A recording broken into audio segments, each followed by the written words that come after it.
This is National Native News. I'm Antonia Gonzalez. As U.S. lawmakers prepare to vote on a renewal of the Violence Against Women Act, a Native women's advocate speaks with tribal college students about some of the challenges facing Native communities. Sarah Deer, a University of Kansas professor and citizen of the Muskogee Creek Nation, recently spoke at Haskell Indian Nations University, as Rhonda Lavaldo reports. Giving a presentation on missing and murdered Indigenous women, Sarah Deer shared her work on ending violence in Native communities. Deer has received national recognition from the American Bar Association and the Department of Justice for her efforts, and reached out to students to use social media to get information out on the vote for the Violence Against Women Act.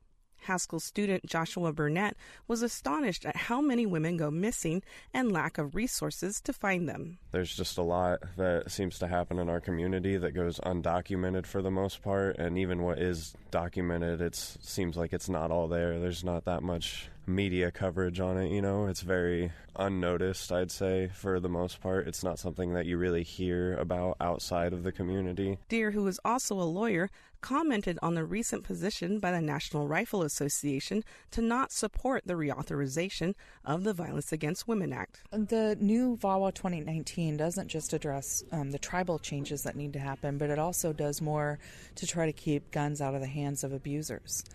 The National Rifle Association, or NRA, is opposed to any more restrictions on firearms ownership. And what's sad is they're even opposed to more restrictions even when someone has a history of domestic violence. Domestic violence is happening in a home with a firearm. The risk of homicide is dramatically increased. The House is expected to vote on the reauthorization of VAWA this week. This is Rhonda Lavaldo for National Native News. A ground blessing ceremony was held Friday for the new American Indian Hall at Montana State University in Bozeman. Rachel Kramer of Yellowstone Public Radio has more. As snow fell on the future site of the American Indian Hall, about 300 people gathered in a tent to celebrate a project almost 15 years in the making. MSU President Juarez Cruzado said the building is a promise kept and a dream fulfilled. We celebrate with joy, with songs, knowing that for generations to come, students from tribes across Montana and from throughout the world will come together right here, and they will call this place home. The American Indian student population at MSU has grown from fewer than 25 students in the 1970s to nearly 800. They represent all tribal nations in Montana, plus 40 tribes from other states. The new LEED Platinum building will house the Native American Studies Department, classrooms, and an auditorium.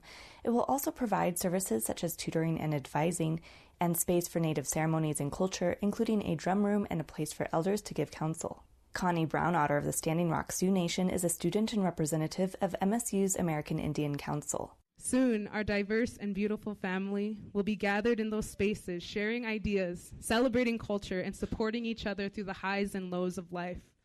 Soon, this family will make this building a home away from home. In a way, this building represents a homecoming. Salish Ponderay elder Tony Ingashola likened it to a circle, saying this land used to be the crossroads for many different tribes. The more we come together, the stronger that circle will be for our children, our grandchildren. Construction for the American Indian Hall is slated to begin this spring and open in the fall of 2021. The University of Montana in Missoula opened the Payne Family Native American Center in 2010. For National Native News, I'm Rachel Kramer in Bozeman, Montana. And I'm Antonia Gonzalez.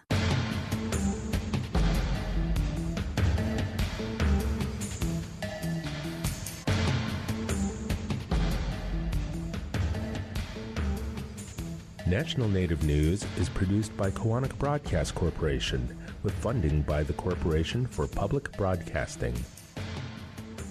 Support by PrairieEdge.com. Our special selection of dried herbs are chosen for superior quality, and many, sage, sweetgrass braids, red willow bark, and cedar, are wild crafted. In Rapid City or online at PrairieEdge.com. Wopila. My day one. My day one. My day one. My day one. My day one. My day one. My day one. Day one. Telling inspiring stories of alcohol recovery. Recovery works. Hope starts here. Go to recoveralaska.org to learn more.